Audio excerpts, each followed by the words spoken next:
We're going to be looking for new methods where inside of our political boundaries, and especially inside of our cities, we can produce a lot of food. What if you could create climate, and that climate could then create new opportunities with food, the way that it tastes, the way that it smells, how productive is it, how fast does it grow, how much water does it use, and that could be independent of a geographical boundary. If livestock today uses a third of all available land and is the largest user of water and the largest contributor of greenhouse gases, what happens when we need to double that? You need many, many solutions. And there's a lot of approaches to this, but you will need also innovation on the supply side. We're working on a way to grow animal products directly from cells themselves. So rather than have to raise, slaughter, and transport the entire animal. Part of the way that we change the future of food is through work like this. It starts to reinvent how we produce food, how we distribute food, therefore how we consume food. The other side of that is also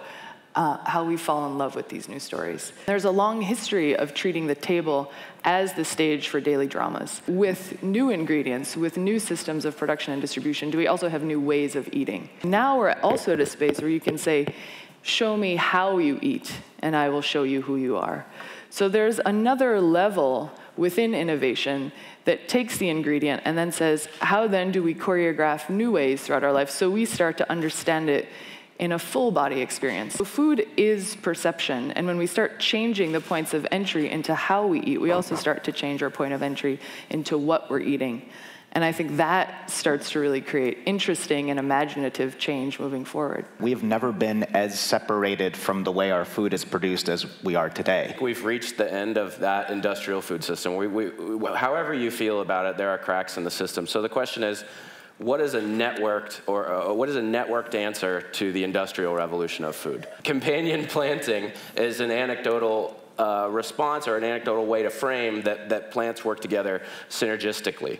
But the science behind that and the ability to create a more dynamic environment is still very young. How could we ask our food more in-depth questions and get some feedback? Thinking about the future of food, all of this in a nutshell is changing our relationship to food, changing our relationship to systems, changing our relationship to consumption.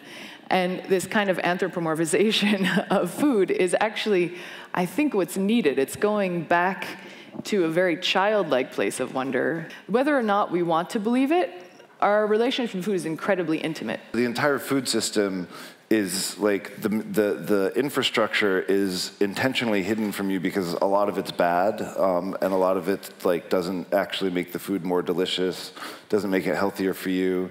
It's not really good for the environment. Agriculture is the world's oldest technology. Everything that we eat has been selectively bred over generations and generations to be something entirely different than what its antecedent was in nature.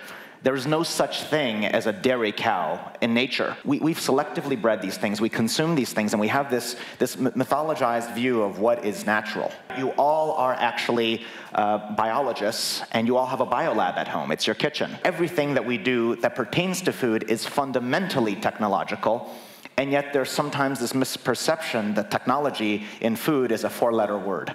There's periods of cultural fatigue with things that are mass-produced or produced by kind of faceless corporations, and we're in a period of sort of strong romance with that. We have this artisanal relationship where I want to know where this is from. I want to feel good about where it's coming from, and the good and the best comes more from the mythology around it than it almost does sometimes from the ingredient itself. There's a sense of empowerment that comes from being able to control your own processes as well. And every individual wants to feel empowered, wants to feel like there's some kind of control in this chaos of life.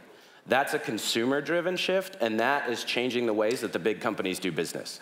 So I think that, to your point, increasing agency of the individual to produce policy or corporate shift is already happening, and it is the new, maybe the next 20-year map will be, what does it mean when people want better quality food? Rather than just more of it and cheaply, which was maybe the previous concern.